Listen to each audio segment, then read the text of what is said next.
지금 유럽 전역이 들썩이고 있습니다. 영국 옥스퍼드의 강의실 스크린이 등장하자 맞아 숨소리조차 멈추고 미국, 중국, 유럽의 패권만을 논하던 학생들은 하나둘 충격에 빠져 노트북을 켜며 첨단 기술력과 경제력을 검색하기 시작했고 교수는 조용히 말했습니다. 여러분, 이 나라를 빼고는 21세기 경제를 설명할 수 없습니다. 반도체 점유율 70%, 세계 1위의 디지털 인프라, 산업용 로봇 도입률, AI 기반 서비스, 문화 소프트 파워까지 이 작은 나라는 자원도 인구도 아닌 혁신의 속도로 세계를 리드하고 있으며 지금 세계가 따라가야 할 21세기형 제국으로 떠오르며 전 지구적 패러다임을 다시 쓰고 있는 나라는 어디일까요? 저는 영국 런던 출신 에밀리 브룩스입니다. 옥스퍼드 대학교 경제학과에 재학 중이죠. 어렸을 때부터 경제학에 관심이 많았고 특히 국제경제의 흐름을 분석하는 일에 푹 빠져 있었습니다. 오늘은 제가 옥스퍼드에서 겪은 놀라운 경험을 들려드릴게요. 이 이야기는 제 세계관을 완전히 뒤바꿔 놓은 사건이에요. 3학년 첫 학기, 저는 21세기 글로벌 경제 패권이라는 특별 강좌를 수강했습니다. 이 강의는 유럽중앙은행 출신의 석학, 에드워드 던 교수님이 진행하는 수업이었죠. 던 교수님은 날카롭고 도발적인 질문으로 유명한 분이었어요. 강의 첫날 강의실에 들어서자 전 세계에서 온 학생들로 가득 찼습니다. 중국, 미국, 독일, 인도. 정말 다양했어요. 당연히 영국 학생들도 많았죠. 하지만 그 누구도 이날 우리가 마주할 진실을 예상하지 못했습니다. 제 옆자리에 앉은 건 같은 영국 출신의 소피아였어요. 우리는 1학년 때부터 친구였죠. 에밀리,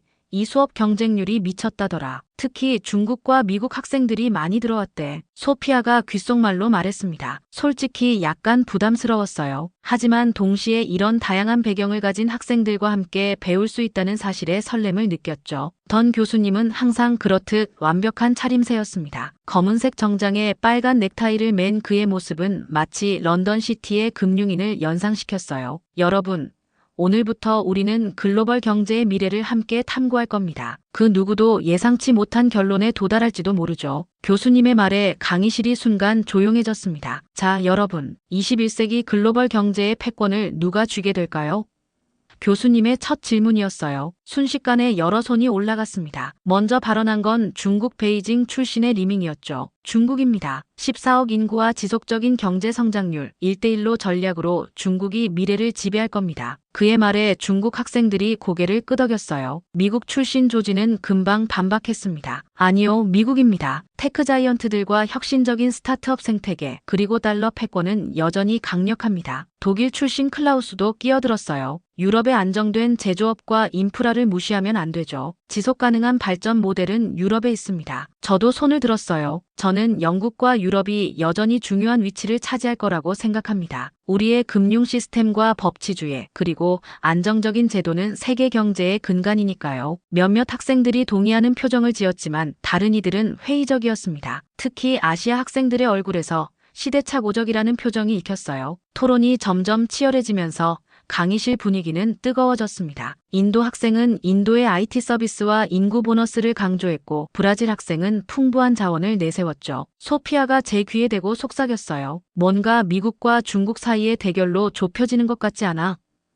저는 고개를 끄덕였습니다. 맞아. 하지만 영국이 그렇게 쉽게 물러날 것 같지는 않아. 그때였어요. 교수님이 갑자기 슬라이드를 바꿨습니다. 화면에 나타난 것은 대한민국 국기였죠. 태극기가 스크린에 크게 떠오르자 강의실은 순식간에 정적에 휩싸였어요. 여러분, 이 국가를 간과하고 있었군요. 교수님의 말에 학생들은 서로를 쳐다봤습니다. 소피아는 의아한 표정으로 저를 바라봤어요. 솔직히 저도 혼란스러웠죠. 한국이요? 왜 한국이 나온 거죠? 제 바로 뒷자리에 앉아있던 양복을 입은 노인 신사가 기침 소리를 냈어요. 그는 우리 학생들과는 달리 청강생으로 보였습니다. 한국이라고요? 그건 좀 과장된 것 아닌가요?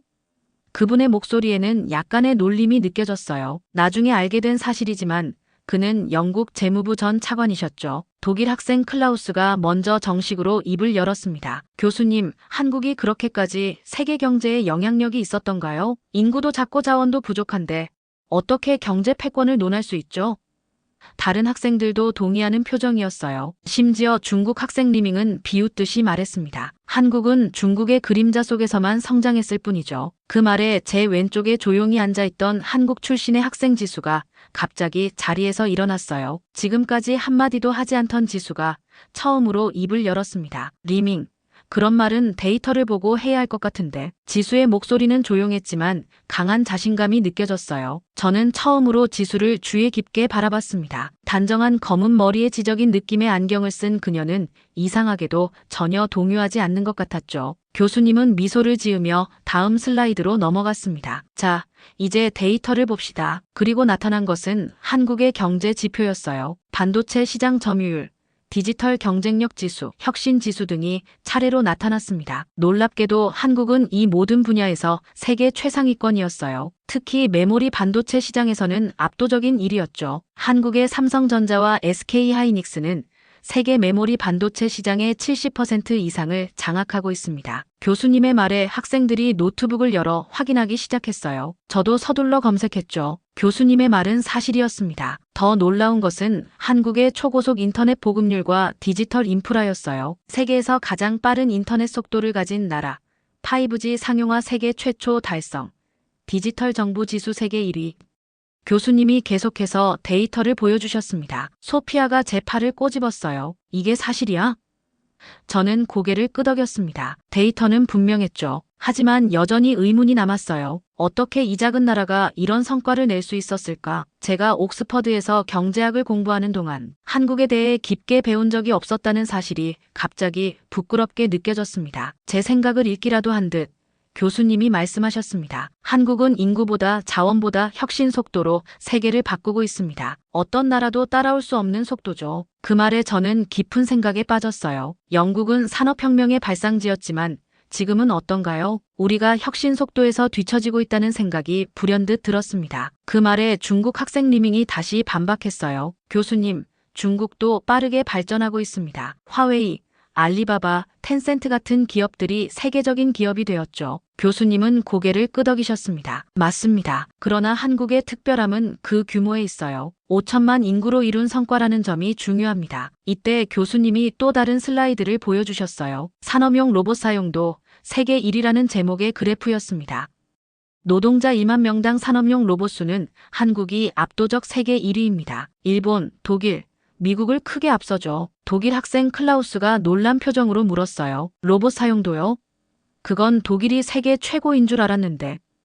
교수님은 계속해서 충격적인 사실들을 보여주셨습니다. 한국의 병원, 공공기관, 물류센터, 식당, 공장에서 로봇이 활용되는 사례들이었죠. 한국은 이미 로봇이 실생활에 깊숙이 들어간 나라입니다. 자율주행 로봇, 서비스 로봇, AI 헬스케어 로봇까지. 강의실은 충격에 휩싸였어요. 런던의 하이테크 스타트업들도 따라가기 힘든 수준이었습니다. 이 모든 사실 앞에서 지수는 여전히 조용히 앉아 있었어요. 다른 학생들이 놀라움을 감추지 못할 때도 그녀는 마치 당연한 일인 듯 고개를 끄덕일 뿐이었습니다. 제 호기심이 폭발했어요. 저는 용기를 내어 지수에게 물었습니다. 너는 이 모든 걸 알고 있었니? 지수는 부드럽게 미소 지었어요. 당연하죠. 제가 살던 세상이니까요. 그녀의 답변은 단순했지만 그 속에 담긴 자부심은 분명했습니다. 이상하게도 그 답변에 약간의 질투가 느껴졌어요. 영국인으로서 저는 항상 우리나라가 세계의 중심이라고 생각해왔거든요. 하지만 이제 그 생각이 흔들리기 시작했습니다. 지수는 제 표정을 보더니 살짝 웃었어요. 에밀리, 괜찮아요. 대부분의 서구 사람들이 한국에 대해 잘 모르니까요. 저도 영국에 와서 많은 것을 배우고 있어요. 그녀의 너그러운 태도에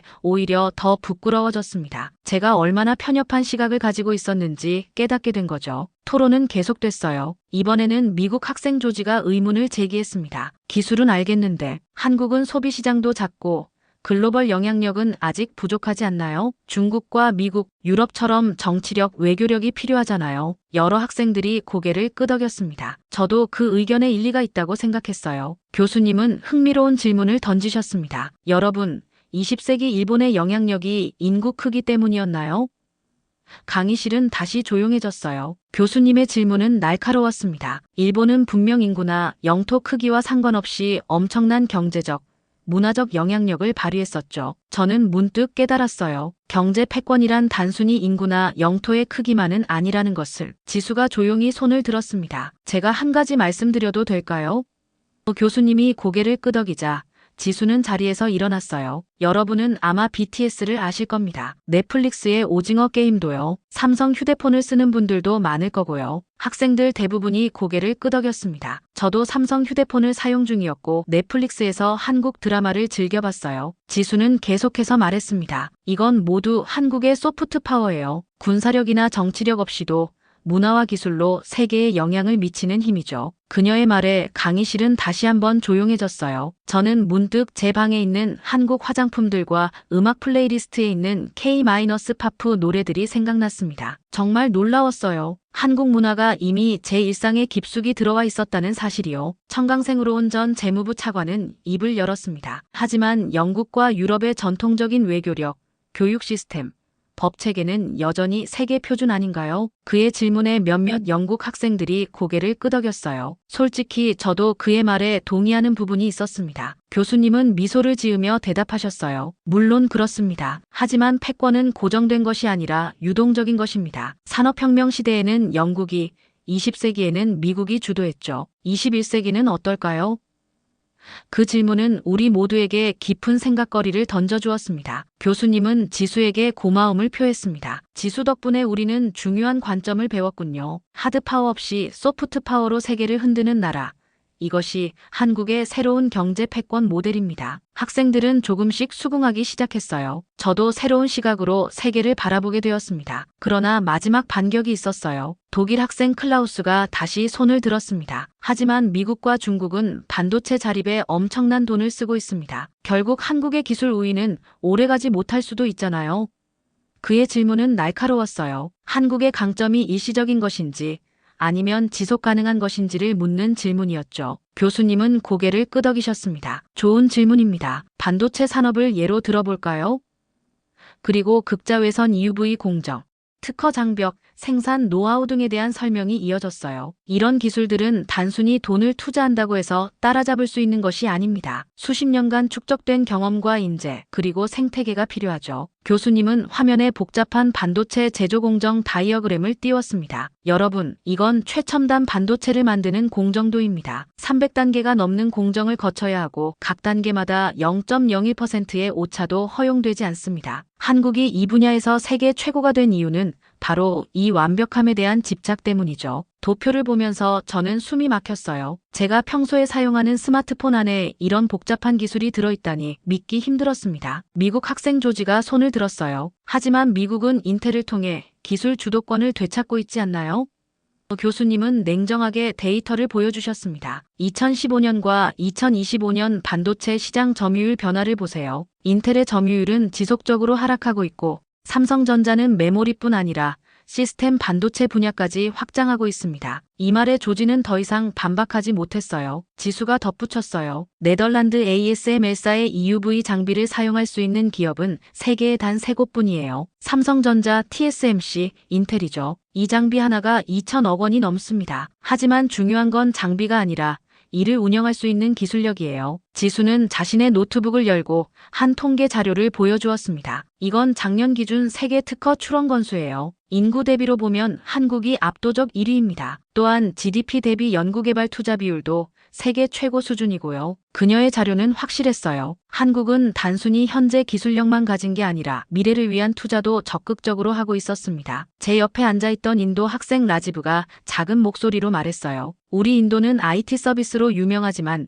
하드웨어 기술력에선 한국을 따라갈 수 없어요. 얼마 전 인도 정부가 반도체 생산 기술을 확보하기 위해 한국 기업에 협력을 요청했을 정도니까요. 그의 솔직한 고백에 저는 더욱 놀랐습니다. 라지브는 인도 최고의 공대 출신으로 기술에 대한 이해가 깊은 학생이었거든요. 교수님은 이어서 또 다른 슬라이드를 보여주셨어요. 한국이 단순히 현재 기술만 가진 게 아닙니다. 양자 컴퓨팅, 바이오 헬스, 우주항공 분야에서도 빠르게 성장하고 있죠. 강의실에는 더 깊은 침묵이 흘렀습니다. 이제는 그 누구도 한국의 기술력에 의문을 제기하지 않았어요. 그녀의 말에 강의실은 다시 한번 조용해졌습니다. 전 재무부 차관마저 고개를 끄덕이는 모습이 보였어요. 처음에 가장 회의적이었던 그조차 데이터 앞에서는 인정할 수밖에 없었던 것 같습니다. 소피아가 제 쪽으로 몸을 기울였어요. 에밀리, 너 그동안 한국에 대해 뭐 알고 있었어? 저는 솔직히 대답했습니다. 거의 없었어. 삼성과 현대, 그리고 K-파프 정도. 소피아는 고개를 끄덕였어요. 나도 마찬가지야. 우리가 얼마나 무지했는지 깨닫게 되네. 수업이 끝나고 학생들은 평소보다 더 활발하게 토론을 이어갔어요. 저는 지수에게 다가갔습니다. 정말 인상적이었어. 내가 한국에 대해 말해줄 때 모두가 귀 기울이더라. 지수는 미소를 지었어요. 그냥 사실을 말했을 뿐이에요. 한국은 늘 과소평가 받아왔으니까요. 우리는 함께 캠퍼스 카페로 향했습니다. 차를 마시며 지수는 더 많은 이야기를 들려주었어요. 한국의 교육열, 빨리빨리 문화, 위기를 기회로 바꾸는 능력. 그녀의 이야기를 들으며 저는 새로운 세계를 발견한 기분이었습니다. 그동안 영국 중심적 사고에 갇혀있던 제 자신이 부끄러웠어요. 한국이 IMF 외환 위기를 어떻게 극복했는지 알아? 지수가 물었습니다. 저는 솔직히 그 사건에 대해 들어본 적이 없었어요. 지수는 계속해서 말했죠. 1997년 한국은 국가 파산 위기에 처했어. 그런데 국민들이 자발적으로 금 모으기 운동을 벌였고 불과 몇 년 만에 IMF 빚을 모두 갚았어. 위기를 기회로 바꾸는 저력이 바로 한국의 특별한 점이야. 지수는 자신의 휴대폰을 꺼내 한국의 디지털 정부 시스템을 보여주었어요. 영국에선 공문서 하나 발급받으려면 얼마나 걸려?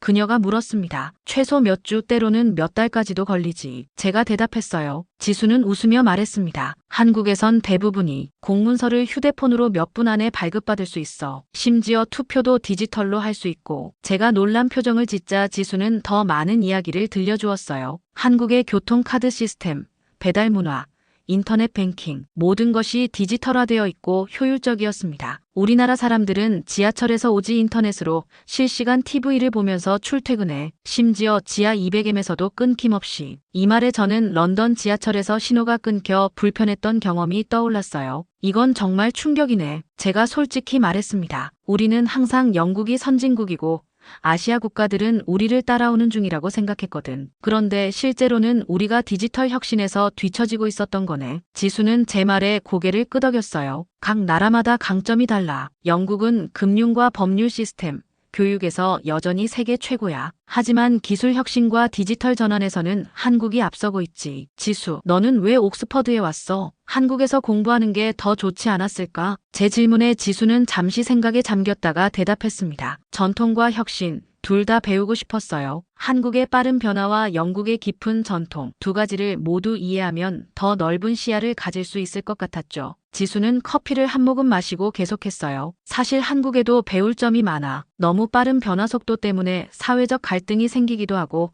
경쟁이 너무 치열해서 청년들이 많은 스트레스를 받아. 영국의 여유로운 문화와 개인의 다양성을 존중하는 태도는 우리가 배워야 할 점이야. 그녀의 균형 잡힌 시각에 저는 더욱 감명받았습니다. 그녀의 대답은 제게 깊은 울림을 주었어요. 저는 항상 영국의 전통만을 자랑스럽게 생각했지만 혁신과 변화의 중요성을 간과하고 있었던 겁니다. 창밖으로 보이는 옥스퍼드의 고풍스러운 건물들을 바라보며 저는 생각했습니다. 이 오래된 건물들은 영국의 영광스러운 과거를 상징하지만 미래는 어쩌면 다른 곳에 있을지도 모른다고요. 과거는 영국과 유럽이었지만 미래는 아마 한국 같은 나라일지도 몰라. 제 중얼거림에 지수가 미소 지었어요. 한국만이 아니라 세계는 계속 변하고 있어요. 중요한 건 그 변화를 인정하고 함께 나아가는 거죠. 지수의 말은 단순했지만 깊은 울림이 있었습니다. 저는 그날 밤 제 인생의 방향을 다시 생각해보게 됐어요. 단순히 영국 금융 시스템에서 일하는 것이 아니라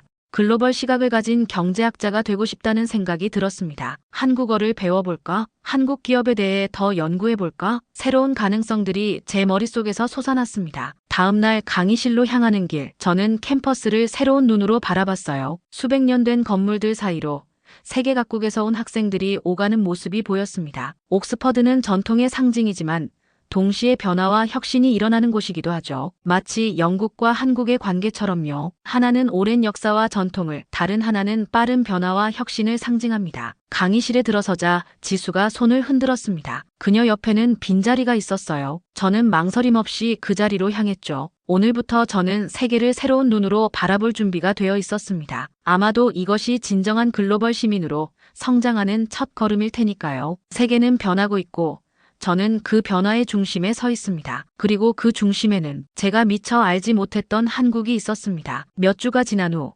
저는 경제학 논문 주제를 동아시아 기술 혁신 모델과 글로벌 영향력으로 변경했어요. 지수와 함께 한국어도 배우기 시작했죠. 부모님은 제 변화에 의아해 하셨지만 교수님은 오히려 적극 지지해 주셨습니다. 에밀리, 미래를 보는 눈이 생겼군요. 라며 격려해 주셨어요. 그리고 저는 졸업 후 인턴십을 위해 서울행 비행기 티켓을 예약했습니다. 영국에서 평생을 살아온 저에게는 큰 도전이었지만 가슴이 설렜어요. 때로는 우리의 고정관념이 깨지는 순간이 인생의 새로운 장을 여는 시작점이 되기도 하니까요. 한국이라는 나라가 제게 가르쳐준 가장 큰 교훈은 크기가 아닌 혁신과 도전 정신이 미래를 만든다는 것입니다. 영국의 전통과 한국의 혁신이 만나는 그 접점에서 저는 제 인생의 새로운 길을 발견했습니다.